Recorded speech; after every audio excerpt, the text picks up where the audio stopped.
আজকে আমরা যে বইটা নিয়ে কথা বলবো 0 to 1 সেটা কিন্তু সিলিকন ভ্যালিতে রীতিমতো একটা ঝড় তুলে দিয়েছিল। নিঃসন্দেহে। এর লেখক হলেন পিটার থিয়েল, যাকে অনেকেই চেনেন পেপারের সহ-প্রতিষ্ঠাতা আর ফেসবুকের একদম প্রথম দিকের একজন বিনিয়োগকারী হিসেবে। তো আমাদের হাতে থাকা রিভিউ আর নোটস বলছে বইটা প্রচলিত অনেক নিয়মকেই চ্যালেঞ্জ করে। একদম, এটা কোনো সাধারণ ব্যবসার বই নয়। চলুন তাহলে এর সবচেয়ে মৌলিক জায়গাটা দিয়ে শুরু করি। বইটার নামটাই তো একটা ধাঁধার মতো, 0 to 1। এর সাথে আরেকটা ধারণাও জোড়া আছে, 1 to many। সহজ ভাষায় এই দুটোর মধ্যে পার্থক্যটা আসলে কি? দেখুন, পার্থক্যটা বিশাল এবং এটাই পুরো বইয়ের মূল ভিত্তি। 1 to many মানে হলো এমন কিছু করা যা অলরেডি পৃথিবীতে আছে, শুধু সেটাকে কপি করে আরেকটু ছড়ানো। যেমন ধরুন আরেকটা রেস্তোরাঁ খোলা। ঠিক, বা ধরুন একটা স্মার্টফোন কোম্পানি আছে, আপনি হুবহু ওরকম আর একটা বানালেন। এটাকে থিয়েল বলেন আনুভূমিক বা হরাইজন্টাল প্রোগ্রেস। এটা বিশ্বায়ন বা গ্লোবালাইজেশনের মতো।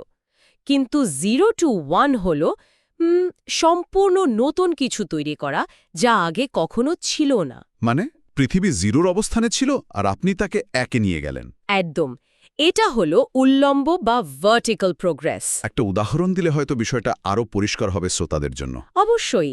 যেমন ধরুন, চাকা আবিষ্কারের আগে পৃথিবীতে চাকা ছিল না, তো চাকা আবিষ্কার হলো 0 to 1। আচ্ছা। এরপর কেউ হয়তো আরও ভালো ডিজাইনের চাকা বানালো, সেটা হলো 1 to many। আধুনিক উদাহরণ যদি দিই, গুগল সার্চ ইঞ্জিন। ঠিক। গুগল তৈরির আগে মানুষ তথ্য খুঁজত একেবারে ভিন্ন উপায়ে। গুগলের সার্চ অ্যালগোরিদম ছিল একটা 0 to 1 উদ্ভাবন।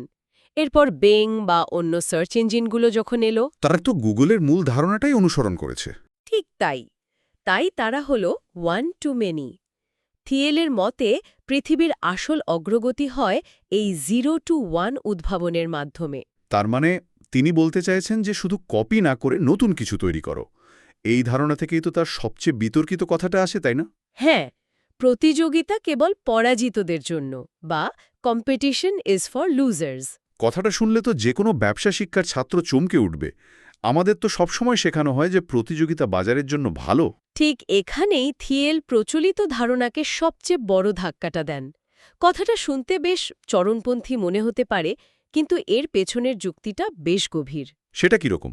তিনি বলছেন, আপনি যদি এমন কোনো ব্যবসা খোলেন যেখানে আপনার মতো আরও 10 জন একই জিনিস বিক্রি করছে, তাহলে আপনাদের সবাইকে টিকে থাকার জন্য দাম কমাতে হবে, বিজ্ঞাপনে খরচ করতে হবে। মানে একের অপরকে টেক্কা দেওয়ার চেষ্টায় সব শক্তি শেষ হয়ে যাবে। লাভের অংশও কমে আসবে। একদম। দিনের শেষে লাভের অংশ এতটাই কমে যাবে যে নতুন কিছু করার মতো টাকা বা সুযোগ কোনোটাই থাকবে না। এটাকে তিনি বলেন পারফেক্ট কম্পিটিশন, যেখানে কেউ আসলে জেতে না। কিন্তু প্রতিযোগিতা ছাড়া তো একচেটিয়া বাজার বা মনোপলি তৈরি হবে, যেটা তো গ্রাহকদের জন্য খারাপ হতে পারে। এইখানেই একটা সূক্ষ্ম কিন্তু খুব গুরুত্বপূর্ণ পার্থক্য আছে। থিয়েল সেই সব মনোপলির কথা বলছেন না যারা বেআইনিভাবে বাজার দখল করে বসে আছে। আচ্ছা। তিনি বলছেন ক্রিয়েটিভ মনোপলি বা ক্রিয়েটিভ মনোপলির কথা। অর্থাৎ আপনি এমন অসাধারণ কিছু তৈরি করেছেন যা অন্যদের চেয়ে বহু গুণে ভালো, যে কারণে গ্রাহকরা স্বেচ্ছায় আপনার পণ্য বা সেবা বেছে নিচ্ছে। গুগলের মতো? ঠিক। গুগলের কথা আবার ভাবুন। সার্চ ইঞ্জিনের বাজারে তাদের প্রায় একচেটিয়া আধিপত্য। কিন্তু কেন? কারণ তাদের প্রযুক্তি এতটাই ভালো যে অন্য কিছু ব্যবহার করার কথা কেউ ভাবে না। এই ধরনের মনোপলি কোম্পানিকে বিশাল মুনাফা এনে দেয়। আর এই মুনাফা দিয়ে তারা কি করে? শুধু নিজেদের পকেট ভর্তি করে? থিয়েলের যুক্তি হল ঠিক এর উল্টোটা। এই বিশাল মুনাফাই তাদের স্বাধীনতা দেয় আরও বড় স্বপ্ন দেখার। তারা তাদের কর্মীদের ভালো বেতন দিতে পারে, পণ্যের মান আরও উন্নত করতে পারে, আর ভবিষ্যতের জন্য বড় বড় গবেষণায় বিনিয়োগ করতে পারে। একদম। যেমন গুগল তাদের সার্চ ইঞ্জিনের মুনাফা দিয়েই তো গুগল ম্যাপস, অ্যান্ড্রয়েড বা তাদের আর্টিফিশিয়াল ইন্টেলিজেন্স প্রজেক্টে বিনিয়োগ করেছে। তীব্র প্রতিযোগিতায় থাকা কোনো কোম্পানির পক্ষে এমন দীর্ঘমেয়াদী বিনিয়োগ করা প্রায় অসম্ভব। তাদের তো প্রতিদিনের অস্তিত্ব টিকিয়ে রাখতে হিমশিম খেতে হয়। তাই থিয়েলের চোখে প্রতিযোগিতা মানে উদ্ভাবনের মৃত্যু, আর সৃজনশীল মনোপলি হল উদ্ভাবনের পূর্বশর্ত। আচ্ছা, বুঝলাম। তাহলে লক্ষ্য হলো এমন একটা সৃজনশীল মনোপলি তৈরি করা। কিন্তু প্রশ্ন হলো, এমন যুগান্তকারী আইডিয়া আসবে কোথা থেকে?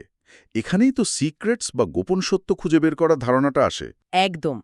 থিয়েলের মতে প্রতিটি মহান ব্যবসা এমন কোনো সত্যের ওপর দাঁড়িয়ে আছে যা খুব কম মানুষ জানে বা বিশ্বাস করে। তিনি এটাকে সিক্রেট বলেন। সিক্রেট বা গোপন সত্য। হ্যাঁ, এই সিক্রেট প্রকৃতি বা মানুষ সম্পর্কে এমন কোনো ধারণা যা এখনও অনাবিষ্কৃত রয়ে গেছে। তিনি উদ্যোক্তাদের জন্য একটা খুব শক্তিশালী প্রশ্ন রেখেছেন। এমন কোনো গুরুত্বপূর্ণ সত্য আছে যে বিষয়ে খুব কম মানুষ আপনার সাথে একমত হবে? এটা তো বেশ কঠিন প্রশ্ন। আজকের দিনে যেখানে সব তথ্যই ইন্টারনেটে পাওয়া যায়, সেখানে কি আদৌ কোনো গোপন সত্য লুকিয়ে থাকা সম্ভব? মনে তো হয় সবকিছুই আবিষ্কৃত হয়ে গেছে। এটাই একটা প্রচলিত ভুল ধারণা। থিয়েল বলেন, সিক্রেট খুঁজে পাওয়া কঠিন, কারণ প্রচলিত শিক্ষা ব্যবস্থা আমাদের শেখায় যে সবকিছু জানা হয়ে গেছে। কিন্তু সত্যিটা হলো, যুগান্তকারী কোম্পানিগুলো ঠিক এই অপ্রচলিত সত্যের ওপরই বাজি ধরে। একটা উদাহরণ দেওয়া যায়? অবশ্যই। এয়ারবিএনবির কথাই ধরুন। তারা যখন শুরু করেছিল, তখন বেশিরভাগ মানুষই ভাবত, কে নিজের বাড়িতে অচেনা লোককে থাকতে দেবে, বা কোনো সাহসে মানুষ অচেনা লোকের বাড়িতে গিয়ে থাকবে। নিরাপত্তার একটা বড় প্রশ্ন ছিল।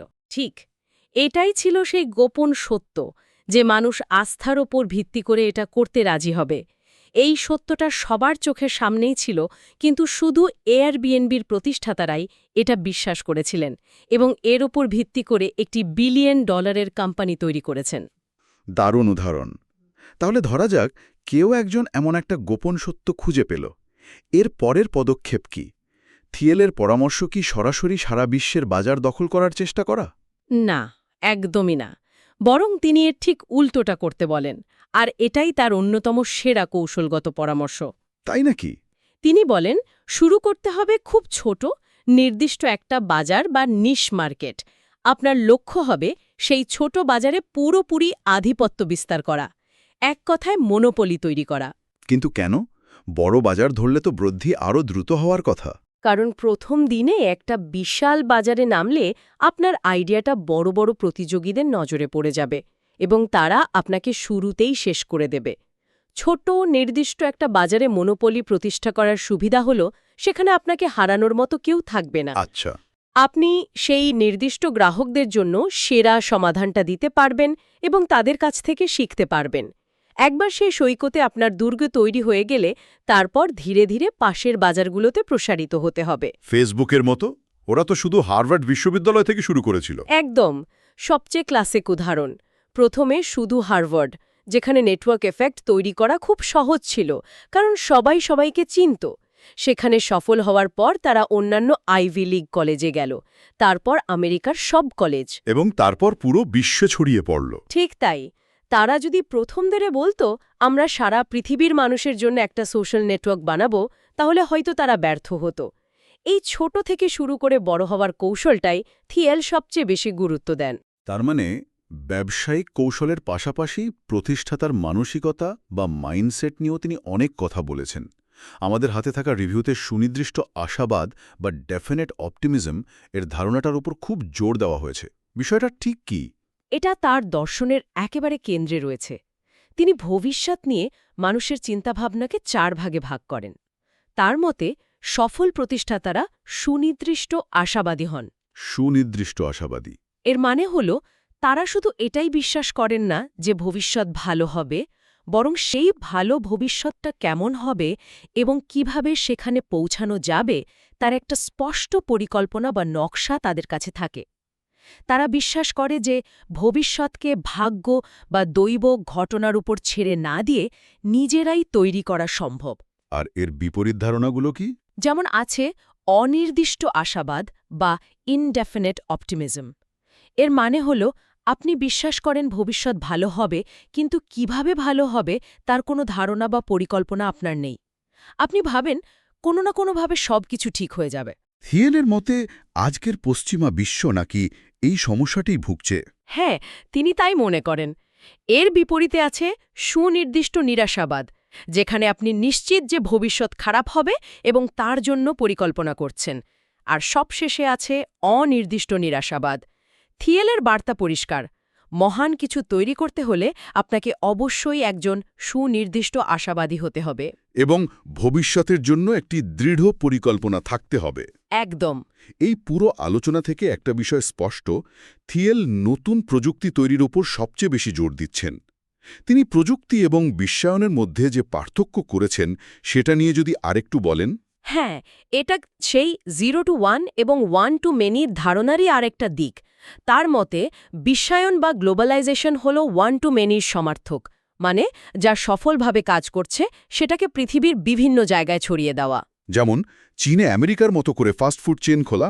ঠিক, এটা পৃথিবীকে আরও সমতল করে, কিন্তু নতুন কিছু যোগ করে না। অন্যদিকে প্রযুক্তি বা টেকনোলজি হল 0 to 1। এটা সম্পূর্ণ নতুন কিছু তৈরি করে যা মানবজাতির সক্ষমতাকে বাড়িয়ে দেয়। নতুন ওষুধ আবিষ্কার বা নতুন ধরনের শক্তি উৎপাদন, এইসব। হ্যাঁ, এগুলোই হলো আসল অগ্রগতি। থিয়েলের চিন্তা হলো বিশ্বায়নের একটা সীমা আছে, কিন্তু নতুন প্রযুক্তিই পারে আমাদের জন্য নতুন সম্পদ তৈরি করতে। তাই মানবজাতির দীর্ঘমেয়াদী ভবিষ্যতের জন্য প্রযুক্তির কোনো বিকল্প নেই। এটা অস্বীকার করার উপায় নেই যে বইটির ধারণাগুলো খুবই শক্তিশালী এবং মৌলিক, আর সম্ভবত এ কারণেই এটি এত প্রভাবশালী। পর্যালোচনায় বইটির প্রধান শক্তি হিসেবে কোন বিষয়গুলোকে তুলে ধরা হয়েছে? প্রথম এবং প্রধান শক্তি হল এটি আপনাকে ভাবতে বাধ্য করবে। এটা কোনো সাধারণ ব্যবসায়িক বইয়ের মতো সাফল্যের 10টি ধাপ বলে দেয় না, বরং ব্যবসার মূল ভিত্তি নিয়ে প্রশ্ন তোলে। দ্বিতীয়ত, কথাগুলো এমন একজন বলছেন যিনি নিজে শূন্য থেকে বিলিয়ন ডলারের কোম্পানি তৈরি করেছেন। পিটার থিয়েলের বাস্তব অভিজ্ঞতা তার কথাকে অম্য বিশ্বাসযোগ্য করে তুলেছে। এটা কোনো তাত্ত্বিক আলোচনা নয়। একদম। আর তৃতীয়ত, বইটা আকারে ছোট এবং সহজ ভাষায় লেখা, কিন্তু এর প্রতিটি অধ্যায়ে এমন সব ধারণা আছে যা নিয়ে দীর্ঘ সময় ভাবা যায়। কিন্তু বইটা নিয়ে সমালোচনাও তো কম নেই। যেমন বলা হয় যে তার ধারণাগুলো হয়তো সবার জন্য বা সব ধরনের ব্যবসার জন্য প্রযোজ্য নয়। একদম ঠিক, এটাই সবচেয়ে বড় সমালোচনা। প্রথমত, থিয়েল তার যুক্তিকে জোরালো করার জন্য অনেক সময় বিষয়গুলোকে অতি সরলীকরণ করেছেন। যেমন প্রতিযোগিতা পরাজিতদের জন্য কথাটা শুনতে ভালো লাগলেও একটা ছোট রেস্তোরাঁ বা স্থানীয় দোকানের মালিকের জন্য প্রতিযোগিতা একটা দৈনন্দিন বাস্তবতা। ঠিক, তিনি এটাকে এড়িয়ে যেতে পারেন না। তার পক্ষে গুগল বা ফেসবুকের মতো মনোপলি তৈরি করা সম্ভব নয়। তার মানে বইয়ের উদাহরণগুলো মূলত প্রযুক্তিকেন্দ্রিক স্টার্টআপের উপর ভিত্তি করে দেওয়া, তাই না? হ্যাঁ, এটাই দ্বিতীয় দুর্বলতা। বইয়ের প্রায় সব উদাহরণই সিলিকন ভ্যালি টেক স্টার্টআপ নিয়ে। ফলে যারা ম্যানুফ্যাকচারিং বা রিটেল খাতে ব্যবসা করতে চান তাদের কাছে কিছু পরামর্শ হয়তো কম প্রাসঙ্গিক মনে হতে পারে। আচ্ছা। আর সবশেষে, যেটা মনে রাখা খুব জরুরি, এটা কোনো হাউ টু ম্যানুয়াল নয়। বইটি আপনাকে শেখাবে কিভাবে ভাবতে হয়, কিন্তু কি করতে হবে তার কোনো চেকলিস্ট দেবে না। যারা ধাপে ধাপে নির্দেশনার খোঁজে বইটি পড়বেন তারা কিছুটা হতাশ হতে পারেন। তাহলে সব মিলিয়ে কাদের জন্য এই বইটা পড়া সবচেয়ে জরুরি বলে মনে হয়?